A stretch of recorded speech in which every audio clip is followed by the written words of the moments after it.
नमस्कार दोस्तों, आज दिन भर की बड़ी खबरों में आपका स्वागत है। मैं हूं मीनू। आज इस बुलेटिन में हम बात करेंगे देश दुनिया की तमाम टॉप ट्रेडिंग हेडलाइंस की। पीएम मोदी ने एआई इंपैक्ट समिट का उद्घाटन किया। 300 से ज्यादा कंपनियां दिखा रही एडवांस गैजेट्स, खेती, पढ़ाई और सेहत पर फोकस।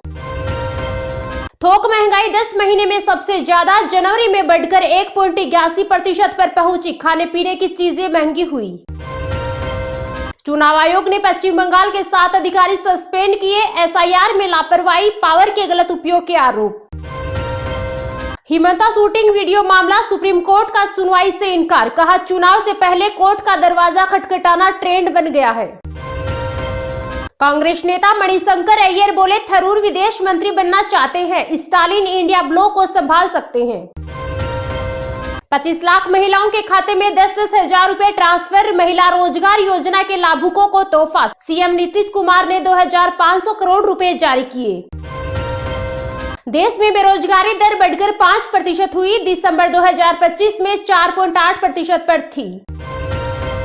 सुप्रीम कोर्ट बोला, शादी से पहले फिजिकल रिलेशन समझ से परे, जब तक शादी नहीं तब तक लड़का लड़की अजनबी। बंगाल के युवाओं की बल्ले बल्ले, अब घर बैठे मिलेगी 1500 रुपए की पॉकेट मनी। जम्मू कश्मीर में 14 टूरिस्ट स्पॉट फिर से खोले गए, पहलगाम हमले के बाद से बंद थे। गुजरात के 32 स्कूलों में बम की धमकी, ईमेल में लिखा, बम से उड़ा देंगे, हिंदुस्तान टुकड़ों में बंट जाएगा। बांग्लादेश में हिंदू नेता को मंत्री बना सकते हैं रहमान, 30 साल पहले भी मिनिस्टर रहे थे गोएश्वर। राजस्थान में ऑपरेशन सिंदूर की तर्ज पर होगी बमबारी। बॉर्डर इलाकों में पहली बार आसमान में बाज की तरह हमला करने वाला एयरक्राफ्ट दिखेगा। कठुआ में जैश के 5 आतंकी एक्टिव, एलओसी से भारत में घुसे, सुरक्षा बलों ने तस्वीरें जारी की। अमेरिकी राजदूत इंडियन आर्मी के कमांड ऑफिस जाएंगे, यूबीटी सांसद ने सवाल उठाए। लिखा, भारत के फैसले अमेरिका से प्रभावित होते हैं। बांग्लादेश में यूनुस के खिलाफ जांच आयोग बैठा सकती है रहमान सरकार, 18 मंत्रियों की संपत्ति में इजाफा। दिल्ली ब्लास्ट डॉक्टरों ने अंसार अंतरिम संगठन बनाया था, 2026 में कट्टरपंथी विचारधारा अपनाई। Attari Wagah border retreat ceremony का समय बदला, अब शाम 5 बजे शुरू होगी परेड। मौसम और सूर्यास्त को देखते हुए फैसला। रक्षा मंत्री राजनाथ सिंह बोले, भारतीय सेना भगवान शंकर से प्रेरणा लेती है, लोगों की मदद भी करती है और जरूरत पर ऑपरेशन सिंदूर जैसी कार्यवाही भी। अगर अमेरिका ने हमला किया तो ईरान का साथ देंगे, ईरान के सपोर्ट में आया तालिबान, ट्रंप को दे दी बड़ी चेतावनी। जम्मू कश्मीर के डोडा में एवलांच, हिमाचल उत्तराखंड में बर्फबारी के आसार, एमपी राजस्थान पंजाब में बारिश की संभावना। राजस्थान की केमिकल फैक्ट्री में धमाका, 8 लोग जिंदा जले, मैनेजर हिरासत में, अवैध रूप से बन रहे थे पटाखे। लक्ष्मण झूला के बाद बजरंग सेतु, ऋषिकेश की नई पहचान, 57 मीटर नीचे गंगा, ऊपर कांच का रास्ता। राजपाल यादव को हाईकोर्ट से अंतरिम जमानत, 1.5 करोड़ रुपए डिमांड ड्राफ्ट से जमा करने के बाद मिली राहत। योगी जी अनरजिस्टर्ड संगी साथियों ने कब गाया था वंदे मातरम, अखिलेश यादव का सीएम योगी पर तंज। लालू यादव ने जैसा किया वैसा भुगतना होगा, गिरिराज सिंह बोले, मोदी के विरोध के लिए ममता बनर्जी और राहुल गांधी में दम नहीं है। मार्च 2026 तक समाप्त हो जाएगी नक्सली हिंसा, अमित शाह ने दी डेडलाइन, बोले, बीते 12 साल आंतरिक सुरक्षा का स्वर्ण युग। अग्निवीर भर्ती 2026, बिहार में 17 से 28 फरवरी तक सेना की भर्ती रैली, 15 जिलों के कैंडिडेट होंगे शामिल। यूपी विधान परिषद में सीएम योगी आदित्यनाथ का वंदे मातरम पर बड़ा बयान। कहा, अगर कोई हिंदुस्तान में रहकर राष्ट्रगीत का सम्मान नहीं करेगा तो यह संविधान का अपमान। बाप तो बाप होता है, T20 वर्ल्ड कप में भारत ने पाकिस्तान को हराया तो बोले धीरेन्द्र शास्त्री। मुंबई बम धमाके का दोषी अबू सलेम को बड़ा झटका, सुप्रीम कोर्ट ने खारिज की रिहाई की याचिका। किम जोंग के परिवार में अब मचेगा क्लेश, बहन या बेटी, कौन होगा उत्तर कोरिया के तानाशाह का वारिस। शांति प्रस्ताव की चर्चा से पहले यूक्रेन के खिलाफ रूस का बड़ा एक्शन, 24 घंटे में 345 ड्रोन मार गिराने का दावा। रोहित शेट्टी फायरिंग केस में हरियाणा के 4 आरोपी गिरफ्तार, मुख्य शूटर हैरी बॉक्सर और आरजू के संपर्क में था। हिंदुस्तान में कब्र की जगह नहीं मिलेगी, हुमायूं कबीर के बाबरी प्लान पर नवनीत राणा की चेतावनी।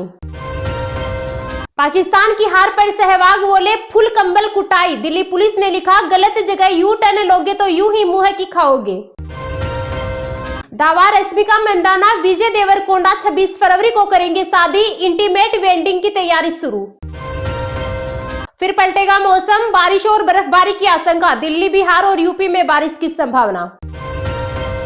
कन्याकुमारी में मछुआरों के बच्चों ने 48 गांव प्लास्टिक फ्री किए। पहले यहां मछलियां पकड़ते थे, अब रोज 300 पर्यटक आ रहे। तमिलनाडु में आदिवासियों ने बनाई खुद की कंपनी, 100 से ज्यादा गांव के हजारों लोगों ने जंगल के उत्पादों को बाजार तक पहुंचाया। चांदी आज 1486 रुपए सस्ती हुई, कीमत 2,41,000 प्रति किलो पर हुई। 18 दिन में 1,45,000 की गिरावट। सोना 1,333 रुपए बढ़कर 1,54,000 पर पहुंचा।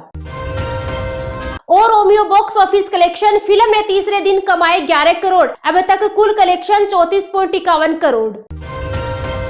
ये तो थी आज की कुछ टॉप हेडलाइंस। तो चलिए अब जाते हैं आज की कुछ महत्वपूर्ण खबरों को विस्तार से। फिर पलटेगा मौसम, बारिश और बर्फबारी की आशंका, दिल्ली, बिहार और यूपी में बारिश की संभावना। सर्दी की विदाई और फागुनी बयार के सीजन में मौसम अपना रंग दिखा रहा है। भारतीय मौसम विभाग ने 17, 18 और 19 फरवरी तक बारिश और बर्फबारी की संभावना जताई है। मौसम विभाग के पूर्वानुमान के मुताबिक उत्तर भारत के पर्वतीय राज्यों में बर्फबारी की संभावना है, जबकि दिल्ली, बिहार और यूपी के कुछ इलाकों में बारिश की संभावना है। मौसम विभाग के अनुसार एक नया पश्चिमी विक्षोभ 16 फरवरी से उत्तर भारत के हिमालयी क्षेत्रों को प्रभावित करने लगा है। इसके चलते जम्मू कश्मीर, लद्दाख, गिलगित बाल्टिस्तान और मुजफ्फराबाद में 17 फरवरी को बारिश और बर्फबारी की प्रबल संभावना है। वहीं हिमाचल प्रदेश और उत्तराखंड में 17 से 18 फरवरी के दौरान हल्की से मध्यम बारिश और बर्फबारी हो सकती है। वहीं आज यानी 17 फरवरी को राष्ट्रीय राजधानी दिल्ली में मौसम का मिजाज बदल सकता है। आज सामान्य से अधिक बादल छाए रहेंगे और हल्की बारिश के साथ तेज हवाएं चलने की संभावना है। इससे न्यूनतम तापमान में गिरावट दर्ज की जा सकती है। 18 फरवरी को न्यूनतम तापमान 13 डिग्री और अधिकतम तापमान 28 डिग्री रहने का अनुमान है और मौसम फिर से साफ हो जाएगा।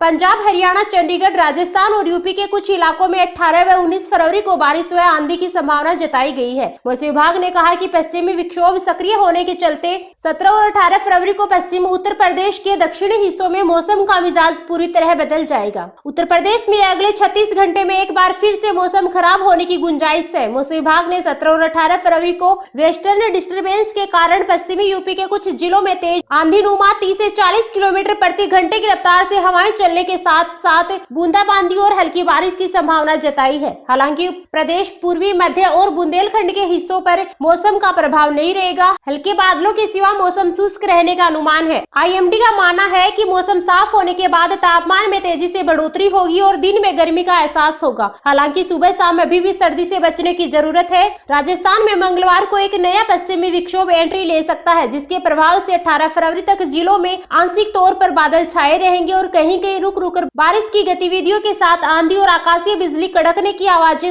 परेशान करेगी। IMD ने बताया कि मौसम साफ होने के बाद तापमान में तेजी के साथ बढ़ोतरी होगी, जिससे दिन में गर्मी का एहसास होगा। अगर सुबह शाम की सर्दी को छोड़ दे तो अब ठंड की विदाई का समय आ गया है।